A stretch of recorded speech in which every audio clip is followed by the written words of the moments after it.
네, 저희가 지금 계속 팔복, 수요 예배 때 팔복을 계속 함께 보고 있습니다. 네 번째 시간이고요. 의에 줄이고 목마른 자는 복이 있나니 라는 제목으로 말씀을 증거하겠습니다. 아주 유명한 하버드의 강의가 있습니다. 저스티스, 정의란 무엇인가 라는 강의인데요. 아마 많이들 들어보셨을 것입니다. 책으로도 나왔고요. 동영상으로도 이 강의 영상이 있습니다. 잘 소개되어져서요. 많은 분들이 함께 보신 거라 합니다. 여기서요, 재미있는 그 정의에 대해서, 인간의 의로움에 대해서 이야기를 하면서요, 여러 가지 재미있는 예들이 있는데요. 이런 기억나는 예가 있습니다. 기차가 막 달리고 있어요. 근데 저 앞에 인부들이 일을 하고 있는 거예요. 5명이서 일을 하고 있습니다. 그런데 기차가 오는 걸 몰라서 정말 그 5명이 일하다가 그 기차에 치여서 죽게 되었습니다. 근데 어떤 사람이요, 이 기차 선로를 다 바꿀 수 있는 그 상황을 다 보고 있고, 어떤 조작을 통해서 보조 열차 선으로 바꿀 수 있는 버튼을 누를 수 있는 거예요. 근데 그쪽에는 한 명의 인부가 작업을 하고 있습니다. 자, 여러분 어떻게 하시겠습니까? 5명 주는 것보다는 1명 주는 게 낫죠? 그렇잖아요. 여기 일로 쭉 가면 5명이 죽는데 절로 가면 1명만 죽잖아요. 여러분은 그 버튼을 누르시겠습니까? 안 누르시겠습니까? 여기서 좀 헷갈리기 시작하는 겁니다. 근데 이렇게 생각할 수도 있죠. 우리가 이제 숫자에 좀 밝으니까, 아유, 그래도 5명 주는 것보다는 1명 주는 게 낫지, 뭐 이럴 수도 있는 겁니다. 제가 약간 각색해서 내용을 좀 더 덧붙여 볼까요?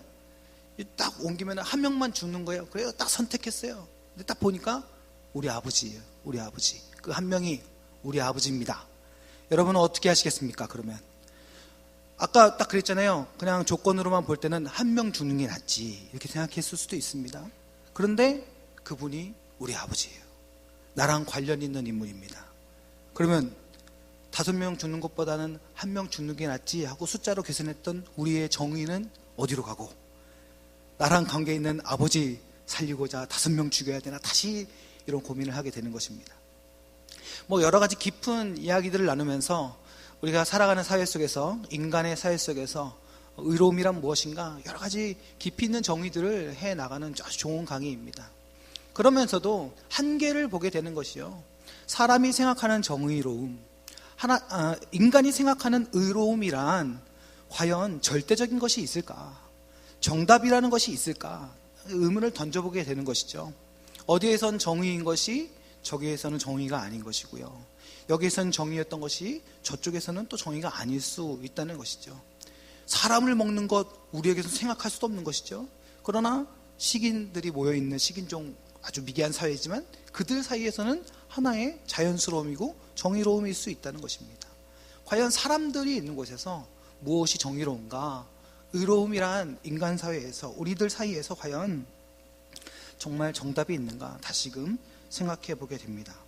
오늘 팔복의 말씀은요, 의로움에 대한 이야기입니다.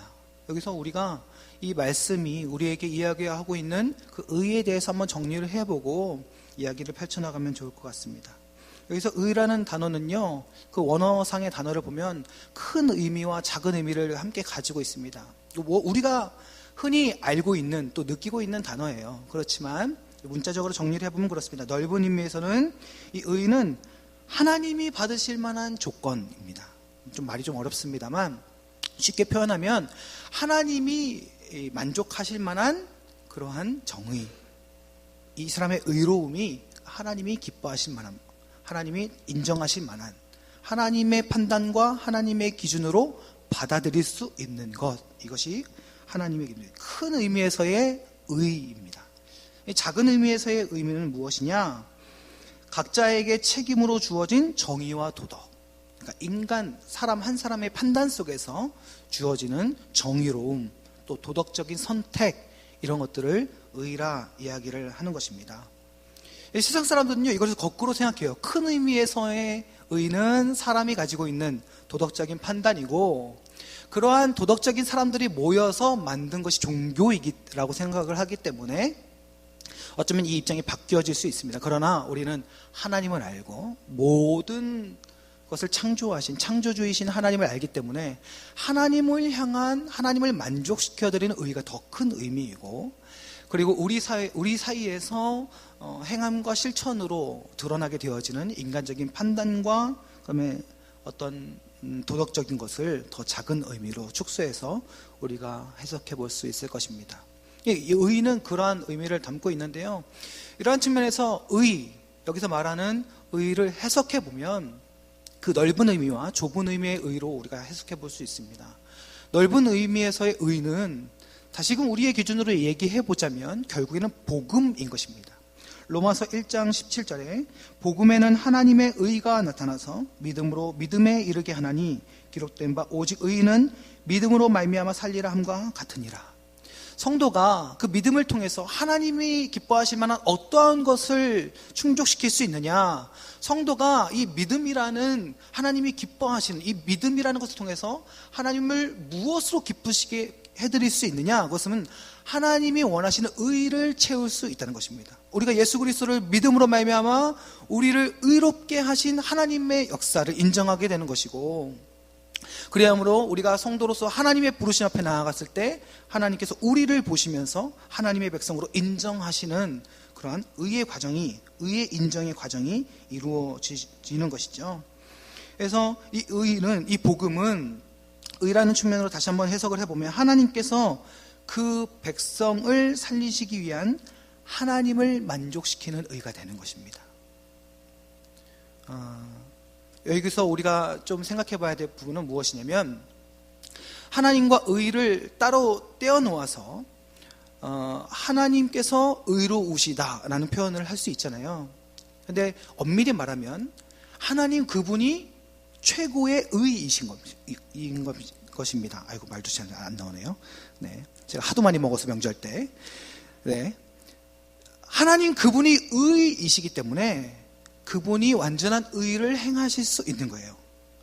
이게 무슨 말씀인지 아시겠습니까? 제가 예전에 고린도전서 13장을 말씀을 전하면서 그런 이야기를 한 적이 있습니다. 요한일서 4장을 이야기를 하면서 하나님이 막 사랑하시잖아요. 하나님이 왜 이렇게 완벽하게 사랑하실 수 있는가?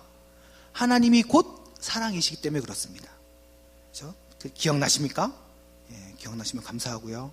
근데 의도 마찬가지예요. 어떻게 하나님은 의를 완전히 실행하실 수 있는가? 어떻게 하나님이 완전한 정의이실 수 있는가? 그것은 하나님이 곧 의이시기 때문에 그렇습니다. 그래서요, 우리 믿는 성도들은 어떻게 그 의를 실현할 수 있는가? 그 의이신 하나님을 바라봄으로 그 의를 실현할 수 있는 것입니다. 성도가 가장 이룰 수 있는 그런 의는 우리가 삶으로 착한 일을 막 하고 실천해서 하는 그런 의가 아니라, 그런 도덕적인 의가 아니라 완전한 의가 누군지를 아는 그 실체를 깨닫게 되는 것으로 말미암아 그 의를 직접 보게 되는 것이죠. 그래서 그 하나님이 행하신 일을 인정하고, 하나님이 그 의이신 하나님께서 하나님이 만족시킬 의를 우리에게 찾으시기 위해서 그 십자가 사건을 이루셨음을 믿는 것, 이것이 성도에게 있어서 가장 완전한 의요, 그것이 바로 곧 복음이 되는 것입니다. 쭉 한번 계속 풀어가도록 하겠습니다. 작은 의미로서의 의를 보면 일반적인 의, 우리가 세상과 소통하면서도 말할 수 있는 의인 것이죠. 그래서요, 이것은 아까도 말씀드렸듯이 우리의 신앙적인 입장에서는 복음 안에 포함되어진 것입니다. 다시 말하자면 이 세상과 소통하는 의는 우리가 참된 의이신 하나님을 알므로 말미암아 그 하나님으로 인하여 우리 안에 신앙하게 되어지고, 그 하나님 때문에 우리의 삶 속에 의로운 행위들을 행위로 표출하게 되는 거예요. 그래서 이것이 어떤 이에게는 양심적으로, 어떤 이에게는 도덕적으로 이렇게 드러나게 되는 것이죠. 어떻게 보면 이것은 겉모양은 세상 사람들과 다를 바가 없을 수 있습니다. 세상 사람들이 추구하는 도덕, 세상 사람들이 추구하는 의와 다를 바 없어요. 하지만 우리의 그런 의로움, 선한 행위, 정의로움은 어디로부터 출발하느냐? 그것은 우리는 완전하신 하나님으로부터 출발하는 것입니다. 그래서 이건 우리의 힘이 아니에요. 율법적으로, 도덕적으로 내가 이렇게 착하게 살아야지 막 결심하고 노력하고 훈련해서 이루어지는 의가 아니라, 하나님이 계시기에, 또 그 하나님이 우리에게 말씀하시기에 그 하나님을 향한 경외함과 그 하나님을 향한 사랑함으로 말미암아 우리가 주를 위해서 우리의 삶 가운데 실천하게 되어지는 그러한 의를 말하는 것입니다. 차이가 있죠. 우리는 도둑질하지 말아야 한다. 지금 계속적으로 우리 담임 목사님 십계명 설교를 하고 계시잖아요. 우리가 도둑질하지 말아야 된다. 세상 사람들은요, 물건 말 그대로 물건만 안 훔치면 되는 거예요. 하지만 우리에게 있어서 그 계명은 무엇을 말합니까? 우리 중심을 이야기하잖아요. 간음하지 말라. 우리 심령의 중심을 얼마나 하나님 앞에 정결하게 드리는가. 계속적으로 그 말씀으로 듣고 있지 않습니까? 그러니까 이러한 접근은 무엇이냐면 그 하나님으로부터 출발한 우리의 중심, 그것을 살피는 것입니다. 그래서 여기서 말하는 의도, 우리에게 있어서 이 의에 줄이고 목마른 자는 하고 이야기할 때 이 의도 우리에게 있어서는 하나님과 떨어질 수 없는 것입니다. 참된 의이신 하나님을 알기 때문에 우리 안에서 그 하나님으로 인하여 고민하고 씨름하여 나타나는 일반적인 의까지 우리 안에서는 그러한 절대적인 의와 또 그 의로 인한 실천, 그 빛 대신 하나님으로 말미암아 비추어지는 우리의 삶에 나타나는 여러 가지 다양한 도덕적인 또 정의로운 그런 모습들이 이런 의 속에 들어가게 된다는 것입니다. 신앙적인 근본적인 의는 하나님, 즉 복음이고, 그리고 그 복음의 신앙의 실천적인 것이 우리에게 있어서 또 의로 드러나게 된다는 것입니다. 그래서 이 의로움에 대해서 우리가 생각을 해야 된다는 것이죠. 우리가 원수를 사랑해야 되는 이유가 무엇일까요? 우리 말씀을 듣고 막 고민하잖아요. 그래서 어금니 꽉 깨물면서 나를 괴롭히는 저 사람, 아유 저 죽일 놈 이러면서 으드득 으드득 하면서 사랑하려고 합니다. 근데 이게 어떻게 보면 상당히 율법적인 것이죠. 그러나 우리는 이 원수를, 저 원수 같은 사람을 한번 참아주고 한번 인내할 때 우리로 인하여 이 말씀의 순종함으로 인하여 드러나게 되어지는 하나님의 의, 하나님의 정의로우심, 하나님의 빛되심, 그것 때문에 우리가 참는 것입니다. 우리가 왜 술, 담배를 하지 말아야 될까요? 의견이 분분합니다. 요즘 젊은이들 엄청 고민 많거든요. 술은 그쵸, 마시지 말란 얘기는 성경에 엄밀히 없잖아요. 그래서 말에 꼬투리를 잡고 막 하는데 잠언 23장을 보시면 쳐다도 보지 말라는 말씀이 있습니다. 제가 이걸 찾고 할렐루야 이러면서 이 말씀을 잠언 23장을 전파하며 다니지만 뭐 그런다고 해서 끊는 건 아니더라고요. 그렇지만 어찌되었건 고민이 많죠. 담배는 아예 성경에 단어가 없습니다. 그러니까 어떻게 말할 수가 없죠. 어떻게 해야 됩니까, 여러분? 우리는 왜 술, 담배를 하지 말아야 됩니까? 술, 담배는 사실 저는 개인적으로 죄는 아니라고 생각을 합니다. 그런데요, 여러분, 제가 말씀드렸던 측면을 한번 생각해 보십시오. 우리가 하나님의 의로우심을 드러내므로 우리를 통해서, 우리의 일반적인 삶을 통해서 하나님의 의가 전파되어지는 거거든요. 하나님 되심이 드러나는 것입니다. 그런 측면을 볼 땐 우리가 이 하나님을 드러낼 우리의 신앙적 역량을 개발해내게 되는 거예요. 예수 믿는 한 사람이 갑자기 내가 이제 예수 믿었으니까 예수님을 드러낼 방법을 찾아야지 막 이러면서 특별한 걸 찾는 거예요. 그래서 막 손으로 십자가 모양을 하고 막 다니는 거예요. 이러고 다니는 겁니다. 막 자기가 개발했어요. 왜 이러고 다닙니까? 전 예수님 믿으니까요. 이제 하나님을 드러내려고 이러고 하나 개발했습니다. 해가지고 맨날 이러고 다니는 거예요. 세상에 이런 일이 나오고 막 이래가지고 뭐 복음을 증거하고 뭐 이럴 수도 있겠죠. 근데 그럴 필요가 있냐 이겁니다. 아니, 우리나라에서는, 대한민국에서는 술, 담배 안 하면 크리스찬이다, 이게 딱 잡혀 있잖아요, 문화가. 그러면 이게 옳으냐 그르냐를 떠나서, 안 하면 몸에도 좋고, 옳으냐 그르냐를 떠나서 성경 전체적인 뉘앙스를 보면 하나님이 조금 싫어하는 쪽으로 좀 가 있는 것 같잖아요.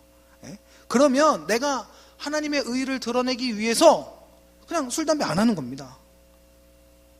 아니, 이게 문화니까. 안 믿는 사람이 이걸 안 하면 너 교회 다니냐? 이렇게 물어보니까 자연스럽게 형성된 문화니까 하나님을 위해서 그렇게 할 수 있는 것이죠.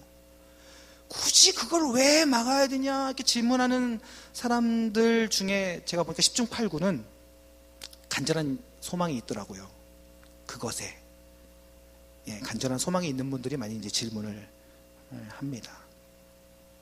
하나님을 위해서 내가 어떻게 무엇을 더 할까? 하나님을 사랑해서 어떻게 더 하나님을 증거하기 위한 것을 내가 할 수 있을까?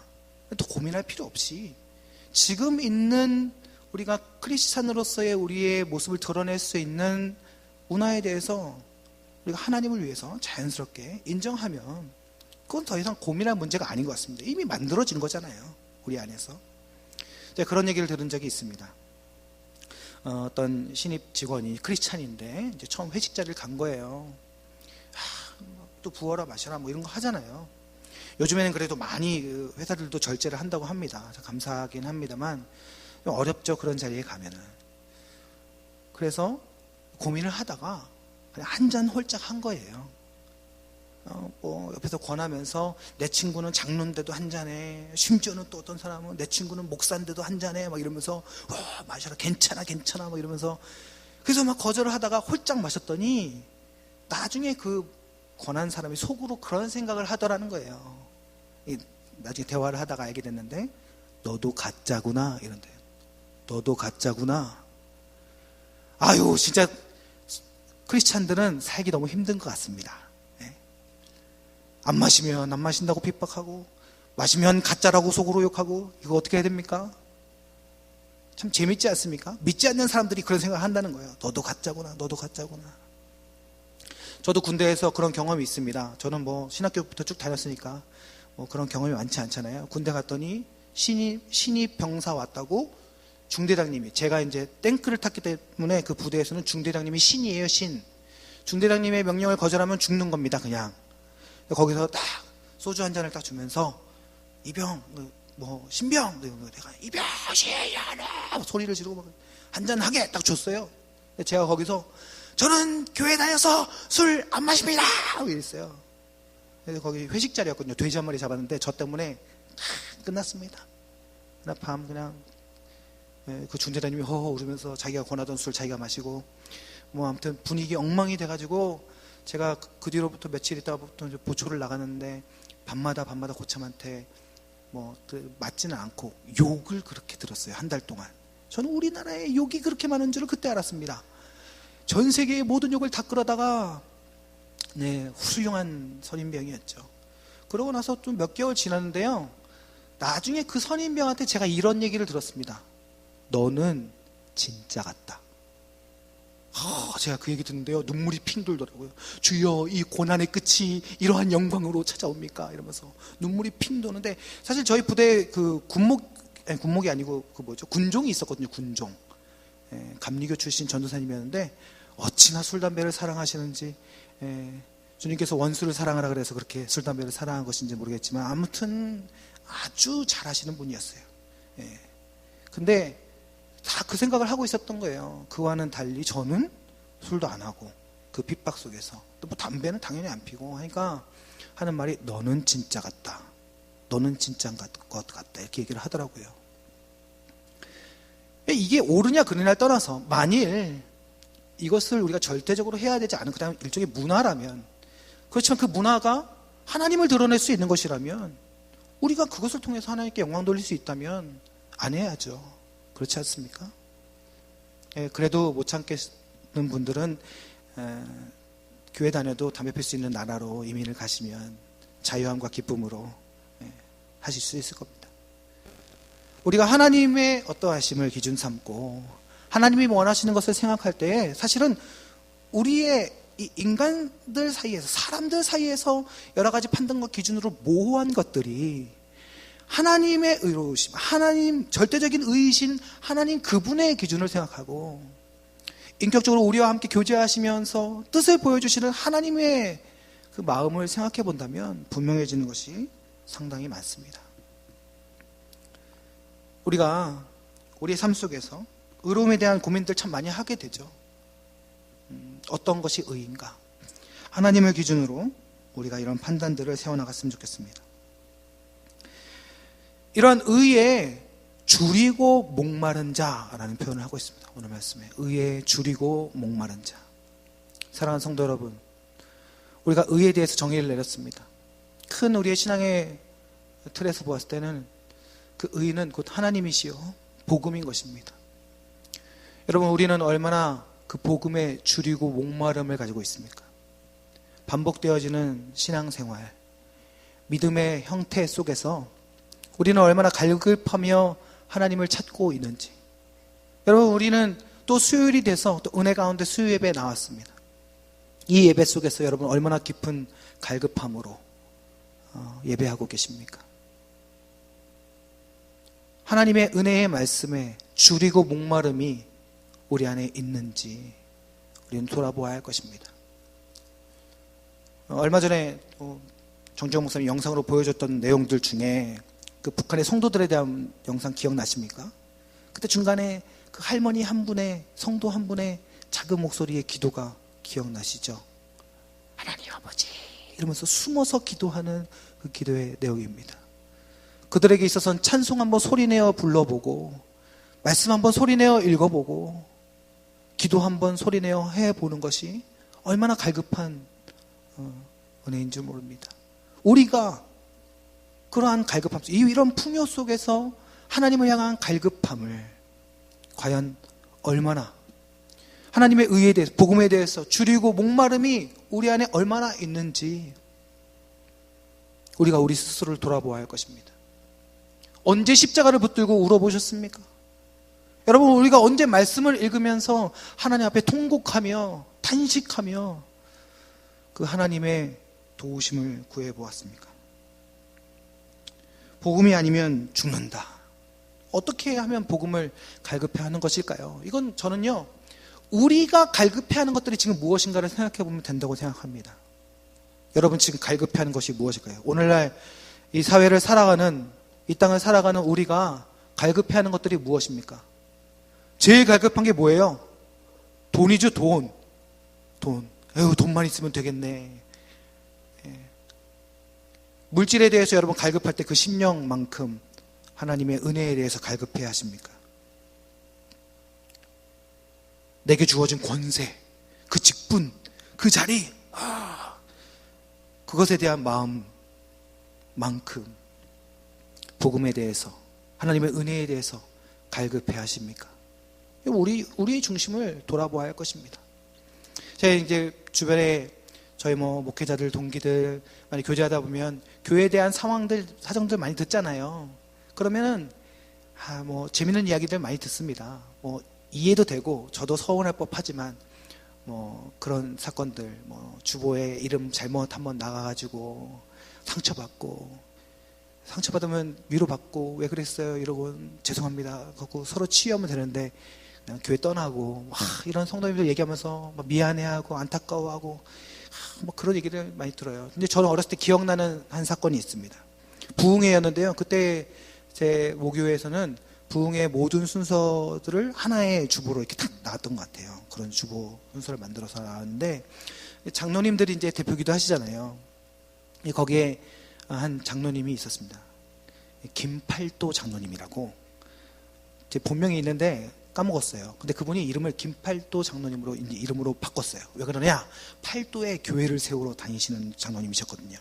이름을 김팔도 장로님으로 바꿨는데, 주보에 웬일입니까? 이 오타가 난 거예요. 이미 주보를 다 뽑았는데 오타가 나가지고 김팔도 장로님이 김깔로 장로님으로 이름이 나온 거예요. 근데요, 그 주보를 안 바꾸더라고요. 제가 이제 성도 이제 청년으로 가서 이거 봤으니까 주보를 안 바꾼 거예요. 그 장로님 그거 보신 거거든요. 바꾸지 마. 괜찮다. 그때 그날에 김깔로 장로님께서 얼마나 은혜롭게 기도를 하시던지. 물론 또 창세기부터 요한계시록까지 훑으셨지만 아주 은혜로운 기도로. 그때 그 장로님을 향한 어린 나이지만 아주 존경하는 마음이 컸습니다. 쿨할 수 있는 은혜가 있더라고요. 요즘 젊은이들 말로 쿨하게 그냥 시원하게 넘어가는 것이죠. 어떤 사람의 내가 가지고 있는 그 한 가지에 대한 어떤 집착, 그 일종의 목마름이고 갈급함이거든요. 허기진 것이거든요. 우리가 복음에 대해서, 우리가 이 땅의 성도로서 살아감에 대해서, 정직함과 의로움에 대해서 그러한 줄이고 목마름이 있는가, 우리 자신을 돌아보아야 할 것입니다. 이러한 갈망이 우리 안에 있었는가? 여러분, 언제 그래 보셨습니까? 지금 우리가 만약에 그 갈급함 속에 있다면 감사한 일이죠. 하나님께 감사해야 될 것입니다. 그러한 자들에게 이야기하고 있습니다. 의에 줄이고 목마른 자들에게 복이 있나니, 복이 있나니. 저는 이 부분을 이렇게 해석하고 싶습니다. 복음에 대하여 줄이고 목마른 그 자체가 복이다. 여러분, 우리가, 이 강팍한 우리가 예수 그리스도의 십자가 붙들고 기도할 수 있는 것이 은혜인 줄 믿습니다. 이 강팍한 심령이 하나님의 사랑 갈급해하는 것 그 자체가 은혜인 줄 믿습니다. 여러분, 우리 같은 사람이, 이 죄로 뒤덮인 완전히 타락해버린 우리 같은 사람이 무슨 수로 하나님의 은혜를 구할 수 있겠습니까?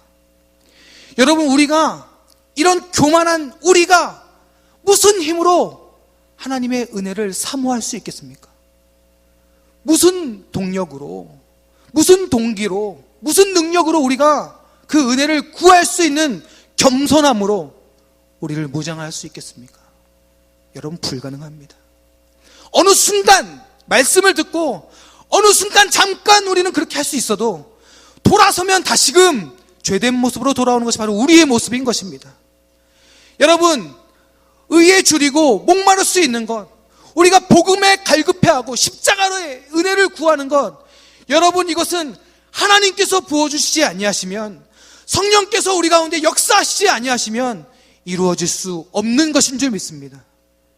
여러분, 그러므로 우리가 의에 줄이고 목마름 그 자체가 우리에게 있어서 복인 것입니다. 우리가 지금 고난 가운데 있다면 그 고난으로 하나님을 부르짖을 수 있는 것이 복인 줄 믿습니다. 문제의 해결이 복이 아니라, 문제의 해결의 복은 세상도 구하는 것이죠. 힘든 내 아들 잘 풀리는 것, 없는 돈 잘 벌리는 것, 아픈 몸 낫는 것, 세상도 구하는 복 아닙니까? 그러나 그것으로 인하여 우리가 하나님을 찾을 수 있는 것에 감사하고 그 은혜에 감격할 수 있는 것, 여러분, 이것은 성도의 복인 줄 믿습니다. 교회가 가질 수 있는 힘이요, 이 세상이 이해할 수도 없고 감당할 수 없는 우리 주님께서 주시는 평강이요 은혜인 것입니다. 저는 그래서 이 말씀을 다시금 이렇게 써보았습니다. 의에 대한 배고픔과 목마름을 느끼는 복을 가진 자여, 너는 배부를 것이다. 의에 대한 배고픔과 목마름을 느끼는 복을 가진, 그 배고픔과 목마름을 느낄 수 있는, 그 결핍을 느낄 수 있는, 그러므로 말미암아 하나님을 부르줄 수 있는 그런 복을 가진 사람들이요. 배부를 것이다는 얘기하지 않을 것입니다. 여러분, 이 부분은요, 하나님의 영역입니다. 하나님께서 하실 일입니다. 너희는 먼저 그의 나라와 그의 의를 구하라. 여러분, 그리하면은 쳐다보지도 마십시오. 이거는 하나님의 영역입니다. 우리가 할 수 있는 것, 우리는 먼저 그의 나라와 그의 의를 구하는 것입니다. 사실은요, 엄밀히 말하면 오늘 본문에서 말하는 배부를 것이요, 그리고 너희가 먼저 그의 나라와 그의 의를 구하면 하나님께서 이 모든 것을 더하실 것이다, 이 부분은요, 사실은 이미 하나님이 주고 시작하신 것입니다. 여러분, 사실 우리는 그 이후에 어떠한 우리의 경험과 기준을 바탕으로 무언가 하나님께서 툭 던져주실 만한 것들을 기대하는 그게 아니라, 그것은요, 이미 하나님이 주고 시작하셨다니까요. 지옥불에 떨어져 죽을 수밖에 없는 우리를 그 독생자신 예수 그리스도를 보내주신 것으로 말미암아 다 이루시고 채우신 줄 믿습니다. 우리를 살리시고 시작하셨어요. 다 이미 주고 시작하셨다니까요. 우리가 더 하나님께 구하는 것이 염치 없는 것입니다. 우리가 지금 복음을 위해 살다가 이유 없이 죽게 되어도 우리는 하나님께 아무런 말할 수 없는 것입니다. 사랑하는 성도 여러분, 우리의 배부름, 우리의 채워질 것은 하나님의 말씀으로 약속하고 계십니다. 예수 그리스도로 태우셨고요. 감당할 시험을 주시며 피할 길을 내어주시는 하나님의 지혜와 하나님께서 이 역사를 주관하시는 하나님의 섭리로 우리 믿는 성도들의 삶을 책임져 주시며 설령 우리가 지금 눈에 보이는 죽음의 사망의 권세에 무너지는 것처럼 보일지라도 영원한 천국의 응답으로 우리가 절대 마귀에게 질 수 없는 그 싸움, 그 승리를 우리에게 약속하신 줄 믿습니다. 믿는 성도가 그 약속하심, 그 승리의 하심을 미리 알고 기억함으로 우리 주님의 뜻을 따라 우리 복음에 줄이고 목마름으로 하나님의 백성으로서 살아가는 그 의로움에 줄이고 목마름으로 하나님 앞에 갈급한 심령으로 나아가는 그러한 의로운 복이 이 땅 가운데 이 마지막 때에 믿는 성도들을 통하여 회복되어져야 하는 줄 믿습니다. 사랑하는 성도 여러분, 너무 크게 생각하지 마십시오. 오늘 돌아가서 어그러졌던 내 배우자와의 관계를 회복하는 것, 어그러졌던 내 자녀와의 관계를 회복하는 것, 어그러졌던 내 이웃과의 관계, 무너졌던 내 물질관, 잘못되어졌던 이 세상과의 음란과 타협했던 내 모습, 여러분 그 작은 것들을 직시하며 다시금 하나님 앞에 하나님의 도우심이 없으면 이것을 해결할 수 없음을 고백하는 것, 그것이 바로 의에 줄이고 목마름을 깨닫는 은혜의 복인 줄 믿습니다. 사랑하는 성도 여러분, 이 마지막 때에 세상이 흉흉하지 않습니까?